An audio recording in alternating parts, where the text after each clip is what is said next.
하는 김미애 위원님. 네, 부산 해운대의뢰 김미애입니다. 자생한방병원 처방과 한약재 급여 청구 관련 의혹에 대해 명확히 정리할 필요가 있어서 2차관께 질의하겠습니다. 현재 한약재 처방 건강보험 적용 시범사업 2단계 시행 중이죠. 네.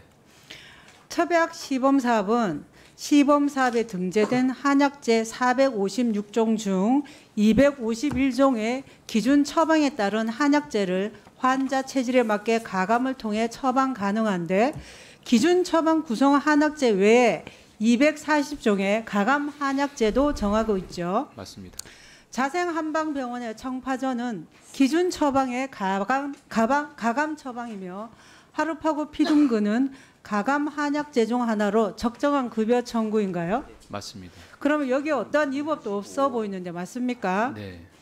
그러면 이것이 상당히 이례적인지 일반적인지 제가 한번 확인을 해보니까 21년 1월부터 23년 12월간 3년 동안 1차 처방 건강보험 적용 시범사업 기간 중인데 이때 급여 청구된 건수가 98,113건인데 이 중에서 기준 청구대로 처방한 비율은 16,327건으로 16.6%이고 이 사건처럼 자생한방병원의 청파전처럼 가감 처방한 비율은 81,786건으로 83.4%인데 맞습니까? 예, 맞습니다. 그렇다면 오히려 이렇게 청파전에 하루파고 피둥근처럼 가감 처방한 비율이 기준 처방보다 5배 이상으로 이것이 오히려 일반적이고 그 반대가 기준 처방이 이례적인 것으로 보여지는데 맞습니까? 이렇게 판단하는 게. 예, 한약재의 개인별 특성에 따라서 약재를 조금 달리해야 되는 필요성이 있기 때문에 그런 것으로 이해하고 있습니다.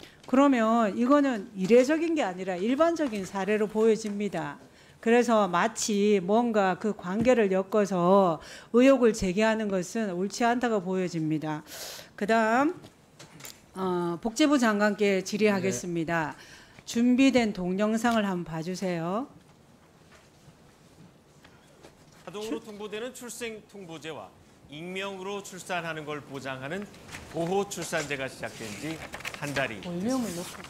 출생신고조차 안 된 아기들이 유기되는 걸 막기 위해 도입된 제도들인데 지난 한 달 동안 어떤 변화가 생겼는지 김하은 기자가 취재했습니다.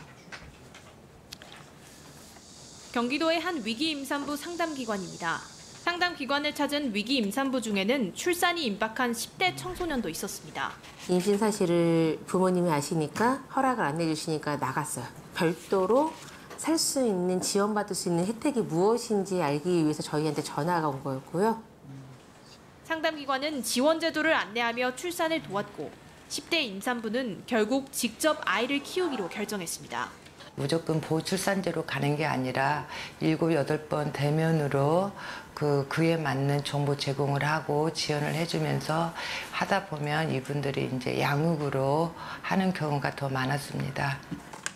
보호출산제 시행 한 달, 위기임산부 419명이 심리적, 경제적 지원을 받았고 이 중 15명은 임신 중절 대신 보호출산을 선택했습니다. 예, 출생통보제 보호출산제 시행 한 달이 지났습니다. 짧은 준비 기간에도 불구하고 복지부에서 잘 준비해 주신 덕분에 큰 문제 없이 운영되고 있어서 이 두 제도 도입 근거가 되는 법안을 대표 발의한 의원으로서 장관님이야 관계 공무원들께 진심으로 감사드립니다. 아동과 여성의 생명과 건강을 지키는 제도로 완전히 정착될 수 있도록 앞으로도 더 많은 노력과 관심을 당부드립니다.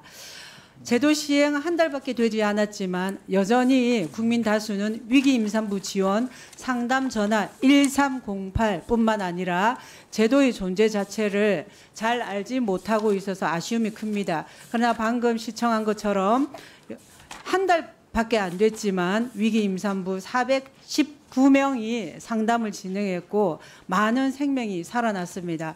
당초 이 보호출산을 제가 도입을 강력히 호소할 때 아동 유기를 조장한다며 염려를 했는데 보시다시피 한 달 동안 보면은 오히려 직접 양육을 결정하거나 유기될 뻔한 영아를 보호하는 등 위기 임산부의 자기 결정권을 지켜주고 아기의 생명을 지켜주는 결과로 드러나고 있습니다.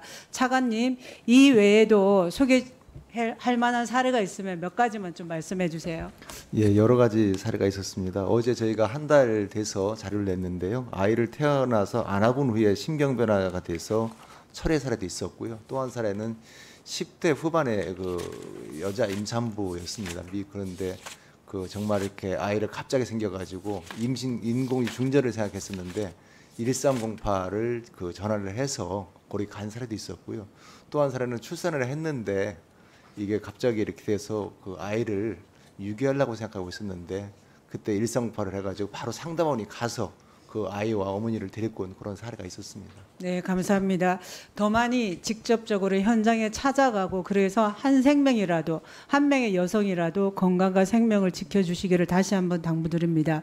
어제 전국 16개 위기상담부 지역상담기관 간 소통체계 및 협력 강화 등 원활한 제도 안착을 위한 위기임산부 지역상담기관장 간담회를 개최한 것으로 알고 있는데 어떤 의견들이 공유되었고 또 애로사항이나 건의사항이 있으면 말씀해 주세요. 예, 여러 가지가 있었습니다. 그런데 저희가 한 달이 됐지만 또 때로는 이렇게 저수지에서 발견된 또 사례도 있기 때문에 그 많은 분들이 홍보를 좀 더 했으면 좋겠다 그런 의견이 많이 있었습니다. 저희도 지금 약국에도 하고 있고 또 여러 가지 임택일에 살라고 그러면 또 한편으로는 약국이라든지 병원에 가야 되기 때문에 홍보는 계속 좀 하고 있는데 약간 좀 미진한 게 있어가지고 더 노력하도록 그렇게 하겠습니다. 네, 그런 감사합니다. 뜻하지 않는 임신으로 혼자 힘들어하지 마시고 1308로 전화해 주시면 좋겠습니다. 장관님, 아까 여러 의원님들이 질의하셨는데 지금 코로나19가 상당히 지금 증가세가 높습니다. 그렇죠? 가파른데. 네. 그러면 우리가 위기 단계가 경계에서 가장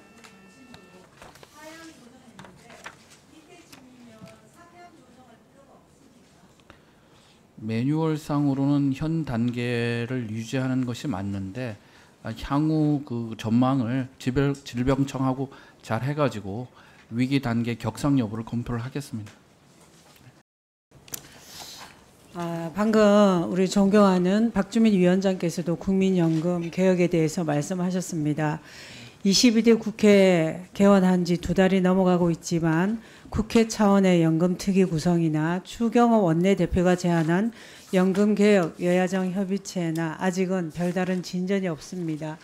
그런데다가 방금 여러 위원께서 말씀하신 것처럼 지난주 여러 언론에서 모수개혁뿐만 아니라 세대간 보험료 인상 차등 적용, 자동 안정화 장치 도입, 기초연금 조정 등 구체개혁 내용까지 포함된 정부 개혁안이 조만간 발표될 것이라는 보도가 있었고, 그러나 복지부는 연금개혁의 구체적인 내용은 결정된 바 없다 했고, 방금 장관께서도 이걸 거듭 확인해 주신 것으로 이해했는데 맞습니까? 네, 근데 완전히 그렇지만 보도된 방향이 완전 유리된 것은 아니고요. 제가 거듭 말씀드리지만은 작년에 제출한 종합계획안에 들어가 있는 내용들입니다. 그 내용이고 최근에 정부가 뭐 이걸 발표하거나 그런 건 아니고, 그러나 아직 정부안이 어떻게 나온 것은 또 아니다. 네, 그거 맞습니다. 21대 국회 연금특위 공론화위에서 모수개혁 중심의 2가지 안을 냈습니다. 네. 저도 당시에 연금개혁 특위위원이었는데 당초에는 구조개혁 중심으로 가자라고 했었고, 구조개혁 중심으로 가다가 선거 과정에서 의원들이 선거로 바빠서 그런지 몰라도 모수개혁 중심으로 안이 발표되었는데, 결국은 2가지 안으로 한다 하더라도 연금 고갈 시점을 2062년이나 2063년으로 몇 년 늦추는데 그게 불가하기 때문에 개혁의 한계는 있고, 그래서 이 어려운 개혁을 구조개혁도 같이 논하자 이렇게 된 것입니다. 그렇죠? 일단 저는 누차 강조하지만 현 세대보다 우리 미래 세대, 청년 세대가 공감하고 이들이 연금을 신뢰할 수 있는 방향으로 가야 되는데, 제가 그 당시에도 말씀드렸지만 연금개혁, 연금특위에 있어서 공론화위원이나 이런 이 위원 구성에 있어서도 청년 세대의 의견을 제대로 반영하지를 못했습니다. 위원 구성에서도 배제가 되었었고, 그래서 저는 이게 심각한 문제가 있다라고 여기는데, 최근 1차관께서 연금개혁 관련한 현장 간담회를 여러 차례 개최했고 그중에 청년들과는 2차례로 개최한 걸로 알고 있는데 어떤 의견이 있었습니까? 예, 제가 2번 만났습니다. 만난 분들이 다 90년대 이후 분들이신데요. 첫 번째는 그거였습니다. 우리도 받게 해달라는 그런 의견이었었고요. 지속 가능하게 하는 게 필요하다. 그리고 지급 보장이라든지 또 크레딧이라든지 거기에 관심이 많았고요. 또 하나가 보게 되면 그 보험료 차등 인상에 대해서도 찬성하는 분위기는 있었습니다.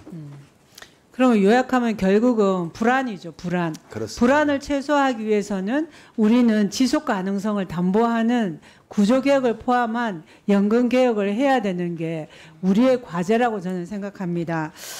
국회 논의 전에 정부안을 발표하는 데 있어서는 장단점이 있다고 봅니다. 논의의 효율성 측면에서는 긍정적이라고 할 수 있겠지만 자칫 정부안이 정쟁의 수단이 돼서 건강한 토론과 논의를 방해할 우려도 상당히 높습니다. 그런 면에서 신속히 국회 연금특위와 여야정 협의체를 구성해서 논의에 박차를 가하고 물론 여기에 있어서도 반드시 청년 세대, 미래 세대의 의견을 대포 들을 수 있는 그들의 목소리를 낼 수 있는 저는 그 룸을 반드시 줘야 된다고 생각합니다. 지금 당장의 청년도 마찬가지지만 미래 세대는 결국은 30대라고 저는 생각합니다. 30대의 자녀가 미래 세대에 가장 큰 부담을 가지게 될 것이기 때문에 지금 20대, 30대를 대폭 이 논의 구성원으로 참여시키는 게 중요하다고 여깁니다. 그렇겠죠? 네. 예. 그리고 지금 의료 공백 상황에서 가장 큰 불안을 느끼는 피해자는 환자와 그 가족들일 겁니다. 지난 16일 날 연석청문회에서 한국중증질환연합회 김성주 회장께서 하고 싶었던 말이 있는데 못했다고 정말 본인은 안타깝다고 국회에서 청문회를 몇 번 했는데 왜 이렇게 환자들의 이 안타까운 심정은 누구도 대변해 주지 않냐라고 해서 제가 참 많은 반성을 했습니다. 이분도 식도암 환자인데 그분 말씀이 전공의 사직 시점부터 지금까지 정상적 진료는 약 30%이고 70%는 병원에서 신규 환자 거부 이런 피해가 많다라고 했고 복지부가 의사 집단행동 피해 지원 신고센터를 만들어서 운영했는데 다수 접수는 됐는데 인정은 안 됐다고 했는데 장관님 그에 대해서 말씀해 주시고 정확한 사실을 말씀해 주시고 개선점을 아울러서 말씀해 주시고. 네, 총 상담 건수가 4,217건입니다. 이건 8월 19일 기준인데요. 여기서 보니까 이제 단순한 그 질의가 한 3,000건 되고요. 나머지가 한 900건 정도 되는데 저희는 이제 의료기관 연계 91건, 그다음에 병원 협조 요청 747건, 그다음에 현재 검토 중인 게 이제 22건 정도 되는데 암만 해도 그 환자분들은 또 일부에서는 저희가 그 접수하고 처리하는 거에 대해서 좀 만족을 좀 못하시는 것 같습니다. 좀 더 밀도 있는 그 상담을 하고 또 암만 해도 상급병원의 인력의 40%를 담당하고 있는 전공의가 빠져나간 상태이기 때문에 이게 완벽한 그 이전처럼 완벽한 그런 그 의료 체계가 유지되기는 어렵지만은 중증 희귀 환자에 대해서는 최우선적으로 의료 서비스가 제공될 수 있도록 하겠습니다.